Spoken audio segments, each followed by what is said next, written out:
오늘은 양력으로 2025년 1월 24일이고요. 금요일은 2024년 12월 25일입니다. 오늘 명식은 갑진년 정축월 개사일이 되겠고 일지는 개사가 되겠습니다.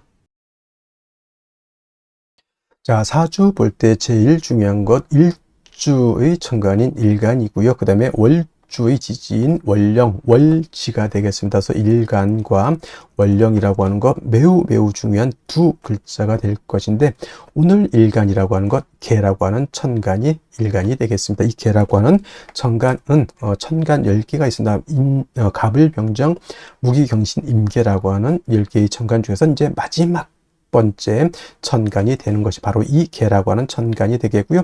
목화토금수라고 오행으로 구분하게 되면 갑을은 목이 되는 것이고, 병정은 화가 되는 것이고, 무기는 토가 되는 것이고, 경신은 금이 되는 것이고, 어저께 임과 오늘 개는 뭐가 됩니까? 수가 됩니다. 물이 되는 것이고요.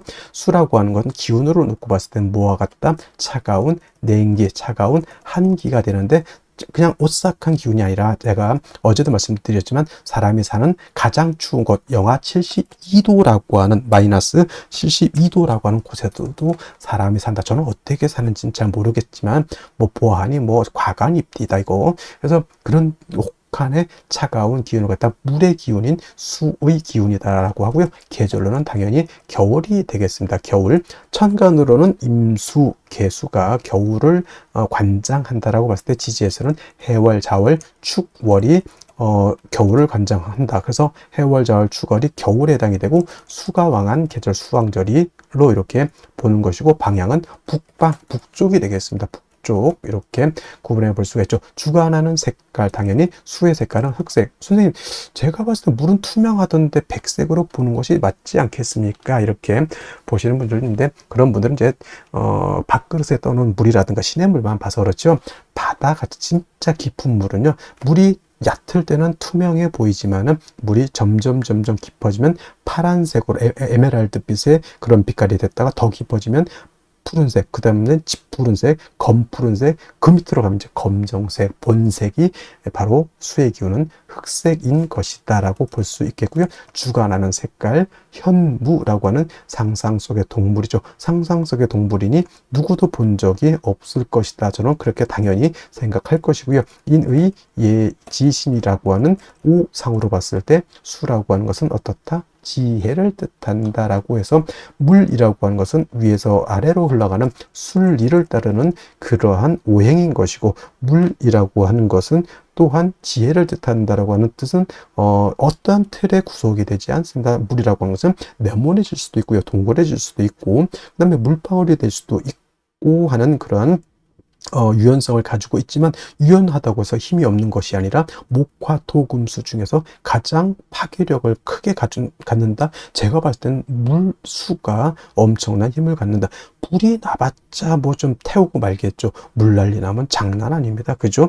하다못해 저 쓰나미 한번 일어나 보십시오. 좀 영화도 해운대 같은 영화라든가 쓰나미 같은 거, 일본 저기 후쿠시마 거기 지금 오염수 그런 얘기도 하고 있지만은, 그 쓰나미라고 하는 것이 엄청난 그러한 파괴력을 가지고 있다라고 하는 것, 여러분들 꼭 명심해 두시기 바라고요. 자, 다시 수라고 하는 것, 다시 음수와 양수로 이렇게 구분해 볼 수가 있죠. 어저께 공부했던 임수라고 하는 것이 있었습니다. 임수라고 하는 것은 양의 기운을 가지고 있는 수라고 설명을 드렸죠. 그래서 임수라고 하는 것은 양의 기운, 크고 넓고 깊은 개념의 물이라고 해서 대수죠. 가장 큰 물은 바다, 다음 뭐 강도, 양쯔강, 한강, 미시시피강, 나일강 뭐 등등의 강이 있고요. 또 호수 같은 경우에도 한반도보다 더 큰 호수가 있다라고 이렇게 보고가 되고 있습니다. 그래서 임수는 양수로서 대수 같고, 바다라든가 큰 강, 호수와 같은 개념이다라고 봤을 때, 상대적으로 음수인 개수는 우로수라고도 표현하죠. 비우자 이슬로자, 하늘에서 내리는 이슬비 같은 개념으로 보기도 하고, 옹달샘 있죠. 옹달샘, 깊은 산 속 옹달샘 같은 작고 맑고 깨끗한 물 또는 정화수 같은 거, 음용수 같은 거, 성수 같은 개념 이렇게 볼 수가 있는데 핵심은 여러분 공통점이 있습니다. 우로수라고 하는 개념, 옹달샘, 정화수, 음용수, 성수의 공통점은 뭘까요? 그렇죠. 맑다라는 거예요. 맑다. 맑고 깨끗하다. 좀 유식하게 표현하면 청징하다, 청량하다라고 하는 것이 개수의 특징. 그러면 임수는 더럽습니까? 아니죠. 임수, 수라고 하는 것은 자체가 맑고 깨끗함을 좋아하지만 그 중에서도 임수와 개수라고 놓고 봤을 때 어떤 물이 더 깨끗하냐는 얘기죠. 깨끗함을 원할 때는 임수, 바다 안에는, 강 안에는, 호수 안에는 미역도 있고요. 뭐 흙탕물도 있을 수 있겠지만은 이 사람이 먹을 수 있는, 그래서 제가 음용수라고 비유를 하는 이유도 거기 있고요. 그 다음에 성수, 캐톨릭에서 쓰는 성수가 더러운 말이 됩니까? 이게 하늘의 기도를 드리는 정화수가 더러우면 되겠냐고요. 그래서 맑고 깨끗하다라고 하는 것을 강조하기 위해서 제가 이 음용수, 성수, 정화수를 비유를 들은 거고, 그 개수의 핵심 바로 이 맑고 깨끗함에 있다라고 하는 것이 가장 큰 특징이다라고 여러분들이 꼭 기억해 두시면 되겠습니다. 자, 임수라고 하는 것 설명, 신왕했을 때 뭐라고 했습니까? 물이 많아지기 때문에 무토로서 제방하고 병화로서 조후하면서 무토를 도와줘야 된다, 이렇게 말씀을 드렸는데, 개수는 왕하더라도 무토 기토를 쓰면 된다, 안 된다? 안 된다. 무토가 왕해지게 되면 개수는 땅속에 매몰이 될 것이고요. 기토가 있게 되면 개수를 갖다가 탁수로 만들어 버리면 개수의 핵심이 뭐다? 청징함이죠. 맑고 깨끗해야 되는데 땅속에 묻혀버린 물을 갖다가 여러분 마실 수 있겠습니까? 또는 흙탕물인 탁수를 갖다 여러분 마시라면 마시겠습니까? 이건 못 마시죠. 그래서 개수는 토를 보게 되면 안 되고, 만약에 부득이하게 무토기토가 사주에 섞여져 있다? 간목으로서 토를 제거시켜준다. 이 간목은 비유를 하자면 정수기의 필터 같은 개념이라 생각하시면 돼요. 정수기 필터가 물을 깨끗하게 걸러줘. 또는 어떤 것, 불의 옥잠 같은 것도 있죠. 불의 옥잠 같은 경우는 더러운 물을 갖다가 이렇게 걸러주는 역할, 미나리깡의 미나리 같은 경우도 물을 깨끗하게 만들어주는 역할을 하죠. 또는 뭐가 있습니까? 연꽃 같은 경우도 물을 정화시켜주는 역할을 하죠. 바로 이 간목이라고 하는 것이 그런 역할을 한다. 그래서 토가 있어서 물이 타개질 때는 간목으로서 그걸 제거시켜서 물을 깨끗하게 만든다라고 보시면 되겠고, 개수일간도 일간이 신왕할 때가 있겠죠. 물이 많아질 때가 있습니다. 그러면 임수같이 무토를 쓸 것이냐? 개수는 무토를 쓰면 안 되고요. 개수일간이 왕할 때는 반드시 병화를 쓰고 간목으로서 병화를 보좌해줘야 된다. 왜 병화를 쓸까요? 물이라고 하는 것은 얼면은 뭐가 됩니까? 얼음이 되죠.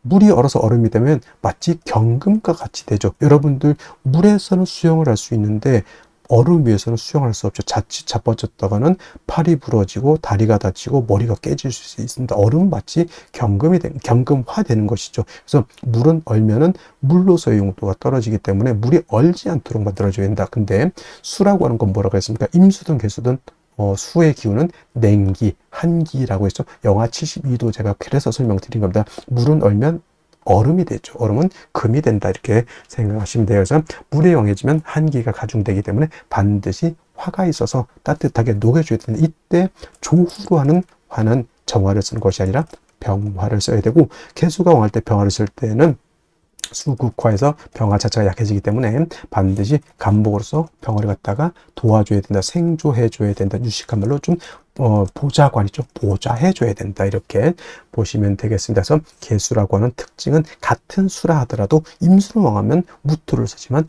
같은 수이지만 음수인 개수는 토를 쓰는 것이 아니라 목화를 용신으로 쓴다라고 하는 것. 물론 개수도 무토를 쓸 수 있습니다. 왜냐? 언제냐? 예를 들면은 개수 일간이 해월이라든가 자월 같은 데 태어나서 임수가 천간에 만약에 투출했다? 이때는 무토를 쓸 수 있습니다. 이때 무토는 개수를 제하는 것이 아니라 투출된 임수를 제하기 위한 무토를 쓰는 것이고, 이런 경우에도 마찬가지로 무토 병화를 아울러서 써야 된다. 왜냐하면 수가 왕해지면 물만 많아지는 것이 아니라 한기가 발생해서 천하가 얼기 때문이다까지 여러분들 기억해 두시면은 개수에 대해서는 크게 어려울 바는 아니고, 역시나 용신, 개수일간은 왕할 때는 용신은 병화, 간목, 간목, 병화를 쓰는 것이고, 임술관이 약한 경우도 있죠. 이때는 반드시 뭘 써야 된다? 금으로서 금생수, 수의 개수의 근원을 마련해 줘야 된다. 수원지를 만들어 줘야지 개수가 탁해지지 않는다. 임수는 큰 물이기 때문에 조금 수가 약해도 금방 증발되거나 약해지지 않지만, 개수는 우로수 금방 뜨거워지거나 수가 근원이 없어지게 되면 금방 증발되거나 수원이 탁해집니다. 그죠? 그렇기 때문에 계속 물이 끊임없이 흘러줘야 되죠. 그래서 개수는 정화가 간목을 사시사철 필요로 하듯이 개수 또한 사시사철 금이 있어서 수원을 마련해 줘야 되는데, 개수는 정인인 경금을 좋아할까요? 편인인 신금을 좋아할까요? 이렇게 물어봤을 때 육친론을 배우신 분들은 당연히 경금이죠. 이렇게 말씀하시는 분들도 있겠지만은, 개수는 일간 개수의 특성으로 봐서는 신금을 더 좋아합니다. 왜냐하면 경금은 왕금이죠. 큰 금이고, 좀 경금은 원철과 같다 그랬죠. 좀 탁기가 있는 금이기 때문에 자칫 잘못하면 금다수 탁이 될 수 있기 때문에, 개수는 부득이한 경우가 아니고서는 신금으로서, 음금인 신금으로서 음생음의 공, 음생지공이라고 하죠. 그래서 개수는 음금인 신금으로 생겨줘야지 금도 깨끗하고 물도 깨끗해질 수 있다 정도 기억해 두시면 되겠습니다. 그러면 선생님, 개수, 요즘 신금 없으면 경금 못 씁니까? 아니, 당연히 일간 약한데 신금 없으면 당연히 경금 써야지요. 뭔 소리입니까? 그냥 둘 중에 있을 때 어떤 것이 더 좋냐 물어봤을 때 당연히 신금이지만은, 4월, 5월, 미월, 진술중 미월에 태어났을 때 일간 개수가 약하면 당연히 경신금을 구분할 필요가 없습니다. 그때는 일단 있는 거 끄집어 당겨 써야죠. 배가 고파서 지금 죽게 생겼는데 그때 뭐 죽인지 밥인지 이거 구분할 필요가 있어요? 없어요. 일단 먹고 보는 것이, 그렇죠? 그래서 개술가는 왕하면 병화간목, 약하면 금으로서 개수를 생해줄 때 일간의 특성상 양금인 경금보다는 음금인 신금이 더욱더 좋다. 이는 개수가 뭘 좋아하기 때문에? 청징함을 좋아하기 때문에 그렇다. 그래서 일간의 특성을 아는 것이 그만큼 중요하다는 것이 바로 이러한 것이 연유가 되기 때문에 그렇습니다. 자, 그러면 다음 개수일간이 태어난 월령에 대해서 알아보도록 하겠습니다. 다음으로 월령에 대해서 알아보도록 하겠습니다. 월령이라고도 표현을 하고요. 월지라고도 표현을 하고 월원이라고도 표현하는데, 다 똑같은 어디를 말하느냐? 월주의 지지를 말한다. 월지의 지지. 그래서 이걸 일단 월령, 월지, 월원이라고도 표현하는데, 이 월지가 중요한 이유는 계절의 의미를 내포하고 있다. 계절이라고 하는 것은 봄, 여름, 가을, 겨울, 추나 추동을 말하는 것이고요. 이 계절의 개념이 왜 중요하냐 하면은, 사주에서 제일 중요한 왕세와 한열이라고 하는 개념을 가지고 있기 때문에 그렇습니다. 왕세와 한열. 그래서 이 왕세라고 하는 것은 어떤 오행이 왕하냐 약하냐를 놓고 보는 것이고, 한열이라고 하는 것은 이 사주가 더우냐 추우냐를 놓고 보는 것인데, 대표적으로 사오미월이라고 하는 계절은 하절, 여름이 되겠죠. 굉장히 뜨거운 혹서기가 되는 것이고요. 그 다음에 지금 해자 축월 같은 경우에는 이건 동절입니다. 엄동설원의 그러한 계절이 되겠습니다. 엄청나게 춥다라고 하는 것. 그래서 조후라고 하는 개념을 놓고 봤을 때 사오미월과 해자 축월은 조후가 매우 급박하다. 즉 사오미월의 하절에는 수가 있어서 뜨거운 열기를 식혀주는 것이 필요하고요. 해자 축월 같은 동절에는 화가 있어서 뜨거운 열기, 차가운 한기를 갖다가 따뜻하게 해주는 것이 필요하다라고 이렇게 말씀드릴 수가 있습니다. 그래서 해자 축월 같은 경우에는 계절은 동절이라고 하는 것. 그래서 사주라고 하는 것은 보다 중화를 이루어야 된다라고 말씀을 하죠. 중화라고 하는 것은 다른 것이 아니라 이 왕세와 한열을 얼마만큼 잘 조절해서 중화를 이루었느냐를 놓고 보고, 중화가 잘 된 사주는 좋은 사주, 즉 우리가 말하는 부귀영화를 누릴 수 있는 그런 사주로 보는 것이고, 만약에 한 왕세가 깨져 있거나 한열이 깨져 있다 사주가, 그러면 중화를 이루지 못한 그런 사주가 되기 때문에 어떤 사주? 그렇죠. 결코 좋게 볼 수 있는 그런 사주가 아니다라고 하는 것이 관건이 되는데, 지금은 계절로 축월이 되겠습니다. 축월이라고 하는 것은 해자 축월을 지금 말씀드리는 거고, 그 중에 축월을 말하는 겁니다.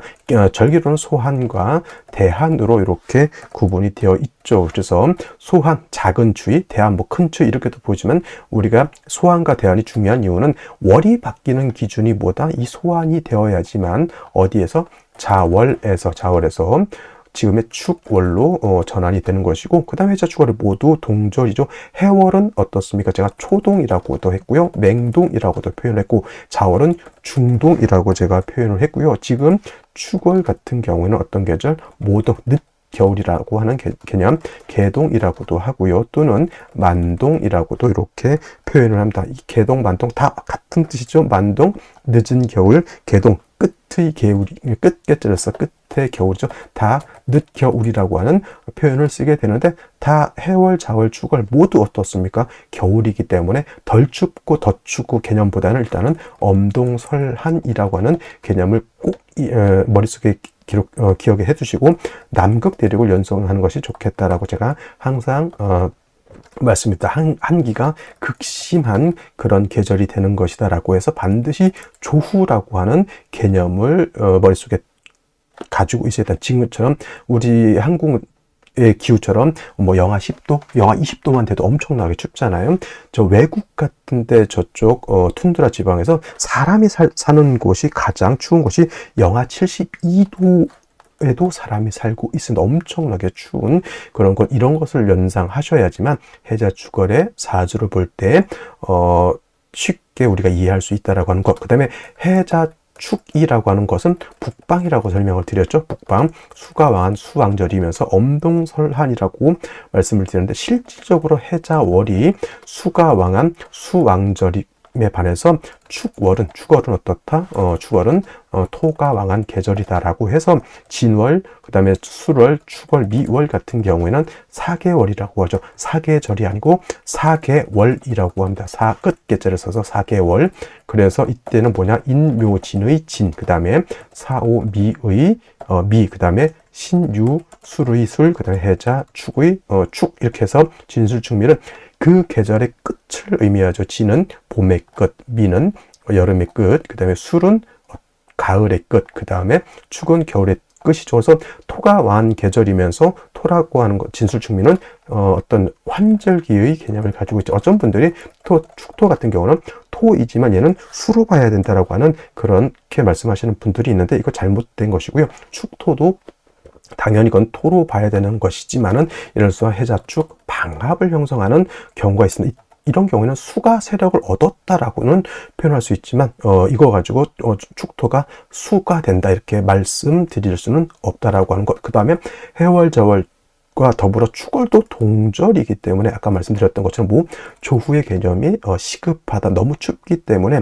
따뜻하게 해야 된다. 그래서 조후의 개념이 시급한데, 이때는 뭐가 필요한 거죠? 당연히 화라고 하는 것이 있어서 차가운 기후를 따뜻하게 해야지 만물이 생기생이를 얻을 수 있다. 이때 필요한 조후를 쓰는 화는 음화인 정화보다는 양화인 병화를 얻는 것이 급선무가 된다라고 하는 것까지 여러분들 꼭 기억해 두시기 바랍니다.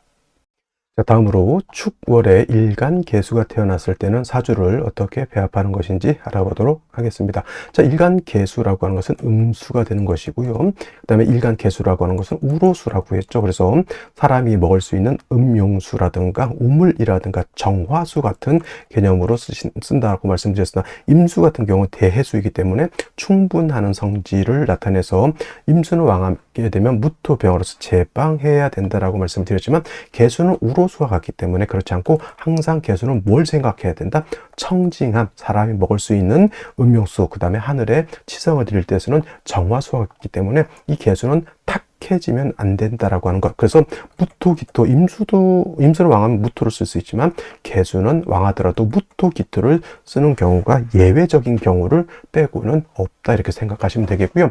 계수는 왕하면 병화 간목을 쓰는 것이 원칙이다라고 이렇게 볼 수가 있겠고, 무토, 기토가 천간에 투출하게 되면 반드시 그 무토, 기토는 간목으로서 뭐 해야 된다? 제거해야지 계수가 탁해지지 않는다 이렇게 말씀을 드렸는데, 자, 계수가 축월에 태어났습니다. 자, 축월이라고 하는 것은 해월, 자월, 축월과 더불어 동절이죠. 엄동설한이 되겠습니다. 몹시 춥기 때문에 땅도 얼게 되고요. 그 다음에 수도 얼게 된다라고 하는 것이 해월, 자월, 축월의 특징. 그래서 반드시 뭘 얻어야 된다? 화를 얻어서 따뜻하게 조후해 주지 않는다라고 하면 물은 얼게 되면 용도가 떨어지게 되는 것이죠. 그래서 축월의 개수 또한 뭐다? 병화를 얻어서 물을 녹여줘야 된다라고 하는 것. 그 다음에 축월이라고 하는 것은 어떤 계절입니까? 해자 축월이 수가 왕한 계절이다라고 말씀드렸지만은 실질적으로 수가 왕한 계절은 해자월. 그래서 개수가 해월에 태어나거나 개수가 자월에 태어나게 되면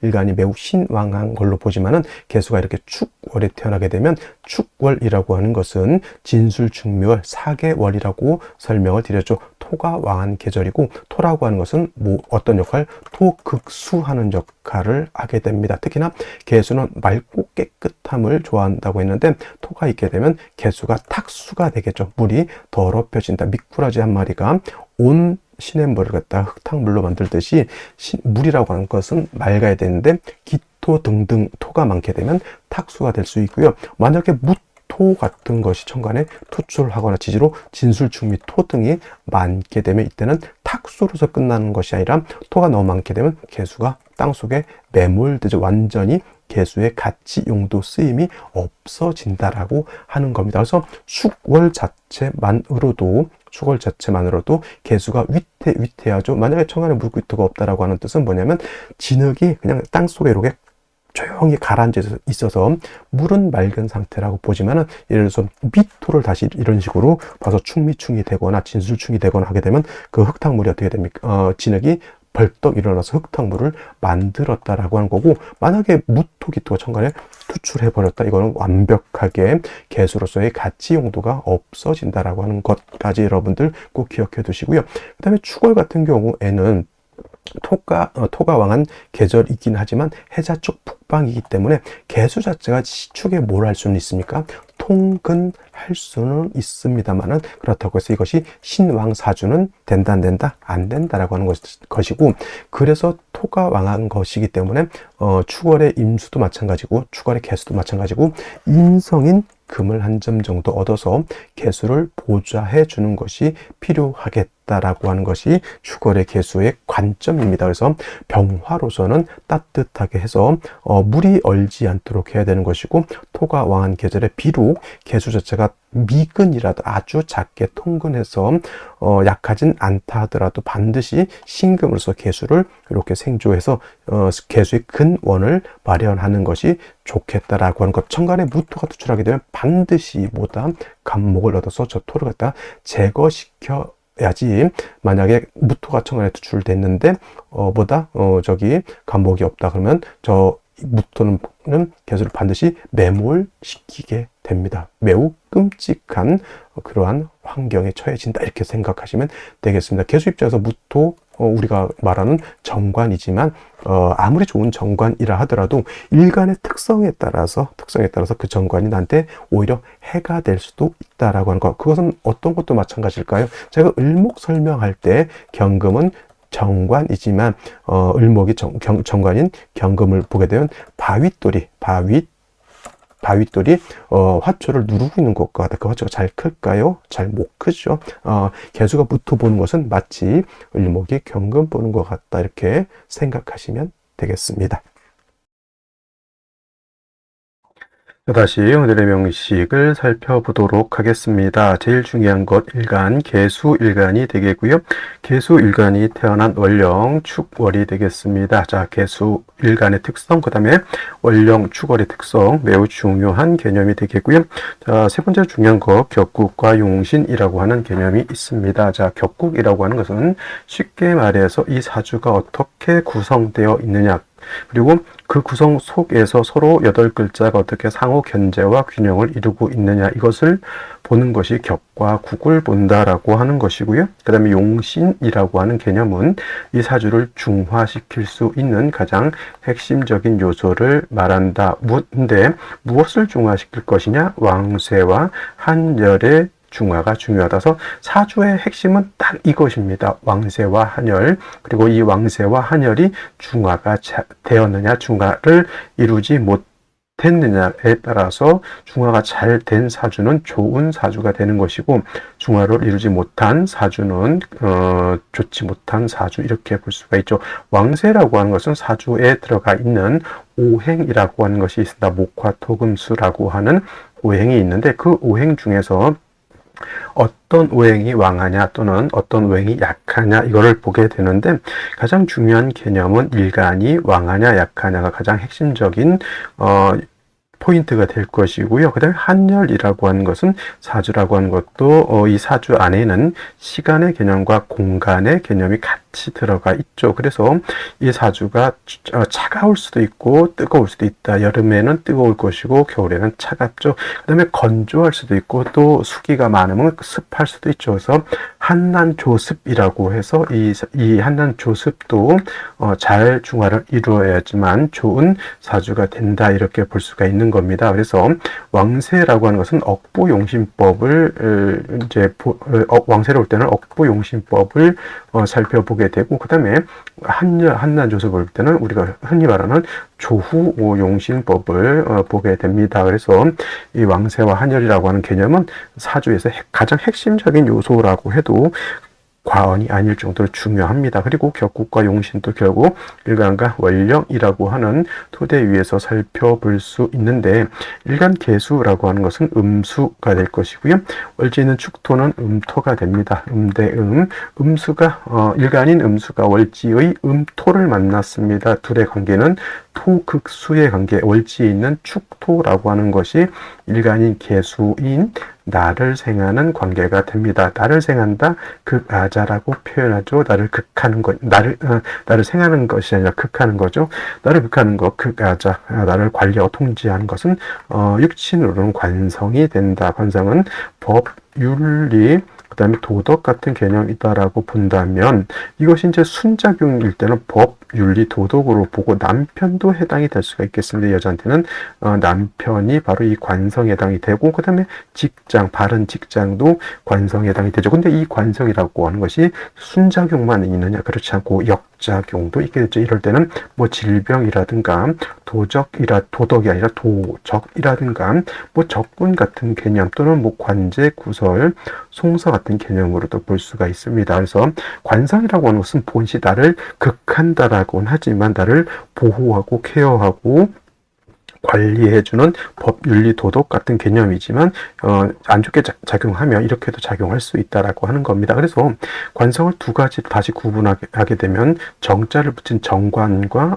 편관으로 이렇게 구분해 볼 수가 있습니다. 편관은 다른 말로 칠살이라고도 하는데, 자, 정관은 바른 정자가 붙었습니다. 그래서 이 정관은 우리가 흔히 말하는 법, 윤리, 도덕이라고 하는 개념으로 보고요.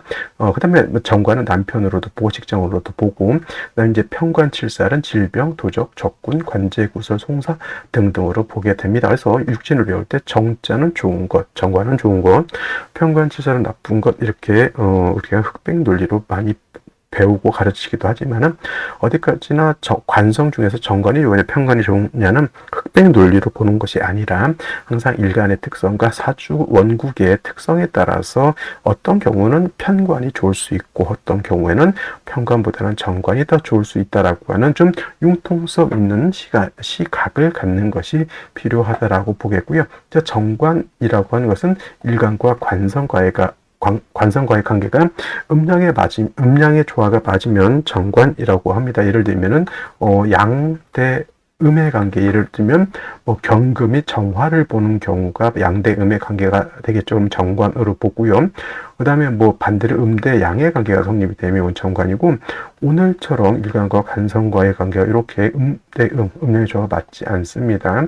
또는 반대로 양대 양의 관계가 성립이 되면 이거는 정관이 아니라 편관이 되겠습니다. 그래서 축월의 개수가 태어나게 되면 편관격 또는 칠살격이라고도 볼 수가 있는데, 축월은 중요한 것은 토가 왕한 토왕절임에 반해서 토가 왕하면 왕할수록 토는 수를 극하기 때문에 일간 개수는 좀 약해지죠. 그래서 일간은 약한데 살이 왕한 사주국세, 즉 신약사랑 또는 살중신경한 사주국세가 된다라고 볼 수 있죠. 토가 수를 극하는데 토는 왕하다라고 보는 거죠. 그래서 이렇게 되게 되면 약한 개수를 도와줘야 된다. 인성이라든가 비견겁제가 있어서 일간을 도와줘야 된다라고 하는 결론이 도달하게 되고, 그 다음에 축월이라고 하는 계절, 엄동설알인 동절이기 때문에 땅도 얼고 물도 얼고 한기가 극심해서 천하가 얼게 된다. 그래서 화가 있어서 따뜻하게 조후도 할 필요가 있겠다라고 하는 것이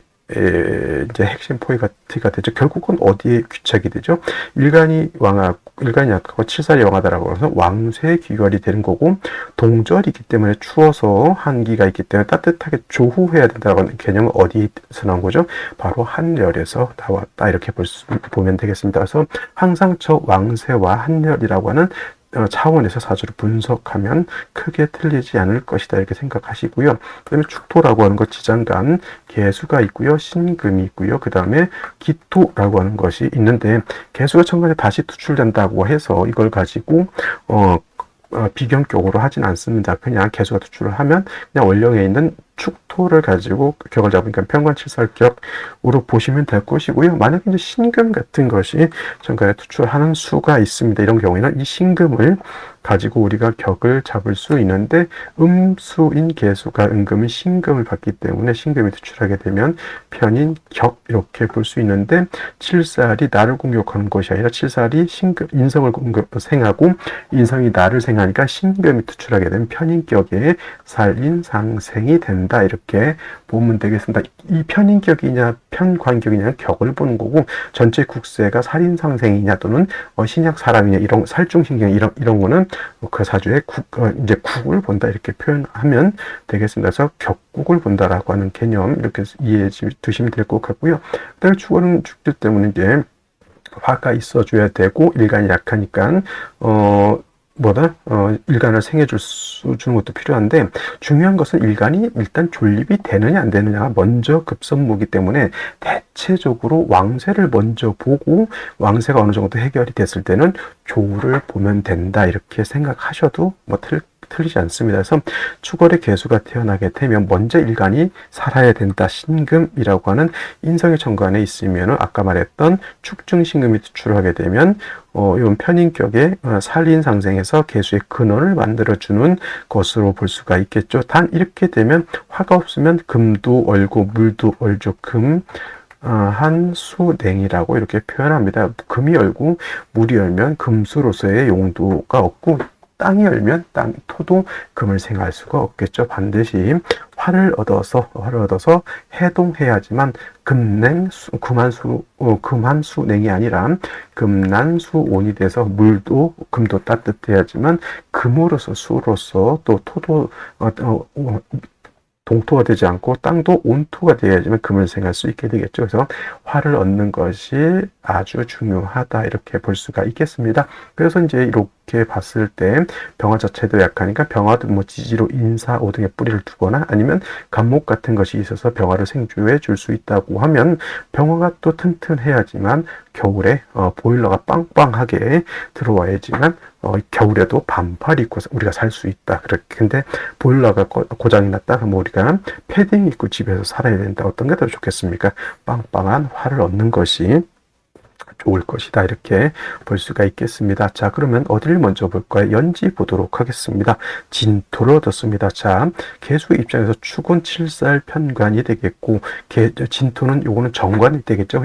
음수가 양토인 진토를 받기 때문에 정관격이 되느냐? 그렇진 않고요. 칠살격이 됐으면 정관격으로 다시 돌아가진 않습니다.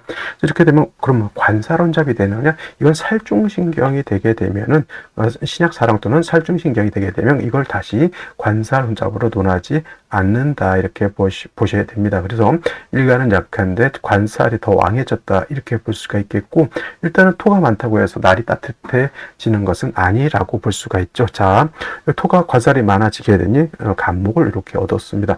이 간목은 어떤 일을 하죠? 목극토라고 하는 관살을 제해주는 역할을 합니다. 그래서 그렇게 되면은 개수 입장에서 상관인 간목을 얻어서 상관, 제살 할 수 있는 그런 구조가 되는데, 일간 개수가 신약하면 제살이 아니라 극설 교집이 될 수 있다. 제살은 일간이 튼튼해야 제살이 되는 거고, 제살의 국세는 가졌는데 일간이 약하다 하면 극설 교집이라서 좋지 않게 되죠. 이렇게 되면 개수가 축중개수에 뿌리를 두고 축중신금에 생을 받을 수 있습니다. 그리고 진중개수도 뿌리를 둘 수 있지만은 이거는 개수가 이렇게 왕하다라고 보진 않아요. 그래서 일간 개수가 좀 더 세력을 얻는 것이 좀 더 필요할 것 같고요.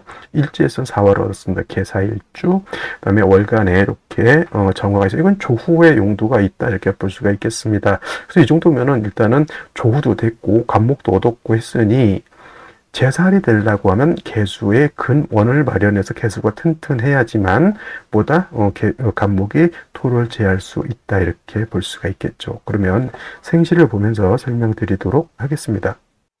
그러면 생시를 보도록 하겠습니다. 제일 먼저 임자시를 보도록 하겠습니다. 자, 축월의 개수가 태어나서 진토까지 받아서 일간은 약하고 관살이 왕하다라고 말씀을 드렸고요. 그래도 이것이 습토인 것이 다행인 것이 일단 개수가 축진의 통근, 미약하나마 통근할 수 있다라고 하는 장점이 있었고, 간목이 토를 제해주는 것도 나쁘진 않습니다만은 이 간목을 개수가 지용하려면 일간에 뿌리가 있어줘야 된다. 그리고 사의 뿌리를 둔 요 정화가 도출된 것은 조후의 의미가 있어서 이것도 괜찮다라고 말씀드렸는데, 이제 핵심은 뭐예요? 일간 개수가 약하다라고 하는 것이 문제였죠. 임자시가 되면 당연히 임수가 요 자수에 뿌리를 둘 수 있고, 임수가 투출하게 되면 약한 개수를 도와줄 수 있다. 물론 이제 이걸 가지고 임개수가 정화를 공격해서 군겁쟁제가 될 수 있다 이렇게 보지만은 간목이 있으면 큰 문제는 없다 이렇게 보시면 되겠습니다. 그래서 임자시 같은 경우에는 개수가 비경겁제에 도움을 얻을 수 있다 이렇게 보시면 되겠고요. 그 다음에 개해시 같은 경우도 임자시와 비슷할 것 같지만 이거는 사회충이 되기 때문에 이 개해시만큼은 좋게 볼 수가 없는 생시라고 보여지고요. 그 다음에 갑인시라든가 을묘시 같은 경우에는 축진의 개수가 굉장히 약한데 다시 식상인 목을 보게 되면 개수의 기운이 더 약해지게 되죠. 그럼 이거는 토는 일간을 개수로 극하려고 하고, 목은 일간의 기운을 뺏어 가게 되니 이거는 극설교집이 돼서 좋게 볼 수가 없다라는 생각이 들고요. 갑인 을묘시가 되면 반드시 일간 자체가 약하니까 금수운으로 가는 것이 바람직할 것 같고, 그렇다면은 갑인 을묘시보다 차라리 병진시를 얻어서 일단은 진해 하나를 더 통근하고 그 연후에 금수운으로 갈 바에는 차라리 화를 하나를 더 얻고 금수운으로 가는 것이 제가 봤을 땐 좀 더 좋아 보인다. 정사시도 마찬가지, 병진시와 마찬가지로 화가 일단 충분히 있으니 일간이 약한 것만 변할 수 있죠. 그러면 금수운으로 가면 되는데, 만약에 병진 정사시였는데 목화운으로 갔다 이거는 되지 않습니다. 그러니까 여자로 태어날 때는 병진시 또는 개사시가 정사시가 나쁘지 않다. 만약에 둘 중에 하나를 골라야 된다, 여자의 경우 병진시 또는 정사시 중에서 하나를 선택해야 된다라고 하면 저는 이왕이면 정사보다는 병화, 어차피 사회 뿌리를 든 병화니까 뿌리가 있으니까 이렇게 선택하는 것이 제가 봐서는 좀 더 좋아 보인다라고 말씀을 드리겠고요. 그 다음에 무오시라든가 기미시 같은 경우에는 토왕절인 축월에 무토 투출하거나 또는 토왕절인 축월에 기토 투출하는 것은 결탄코 좋게 볼 수가 있다 없다라고 말씀을 드릴 수 있겠고요. 그 다음에 경신시라든가 신유시 같은 경우에는 사신합수 이렇게 되겠습니다. 그래서 인성이 개수를 생겨주는 것도 나쁘지 않죠. 그러니까 만약에 남자 아이로 태어날 바에는 어차피 목화운으로 가는 거리가 많이 있으니 일간 개수가 생을 얻어서 일간이 좀 튼튼해질 필요가 있겠죠. 그래서 만약에 아들이다라고 하면 경신시 또는 신유시 이렇게 선택하는 것이 좋을 것이다. 물론 이제 여자도 경신, 신유시 선택할 수는 있겠지만은 왜 여자를 경신, 신유시보다는 병진시를 나를 하냐면, 이게 사신합수 또는 사유회금이 되면 화의 기운이 그렇게 세지를 않거든요. 근데 그런 상태에서 겨울로 가게 되면 화가 좀 부족한 느낌이 든다. 그렇다고 해서 여자라고 해서 경진신유시가 나쁘냐 그건 아니지만은 화가 좀 충분한 게 좋지 않을까라는 생각이 듭니다. 그래서 기본적으로 남녀 불문하고 경신, 신유시는 괜찮은 생시가 됩니다만은 이걸 좀 더 세분하게 되면 남자는 경신, 신유시, 여자는 경신, 신유시 플러스 병진시까지도 한번 생각해 볼 필요가 있겠다. 이렇게 말씀드릴 수가 있겠습니다. 자, 오늘은 여기까지 설명드리도록 하고요. 저는 내일 또 찾아뵙도록 하겠습니다. 감사합니다.